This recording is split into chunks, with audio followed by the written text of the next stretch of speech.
তো স্কুল থেকে বাড়ি এলে? হ্যাঁ। কিসে করে এলে? ওতে কে চালিয়ে এলো? দাদা তুমি চালাওনি?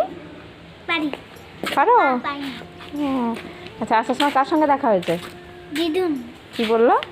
বললো যে আজকে দিদুন বাড়ি যেতে একটু। কেন? জানি না। বললো যেতে? হুম। হুম। তুমি যাবে? হ্যাঁ, কখন যাবে? বিকেলবেলা। হ্যাঁ, সাইকেল চালিয়ে। সাইকেল চালিয়ে? হ্যাঁ।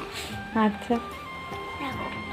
ঠিক আছে, চলো এখন চেঞ্জ করে নাও, এটা পাঠিয়ে দিই। ভাত খেতে হবে।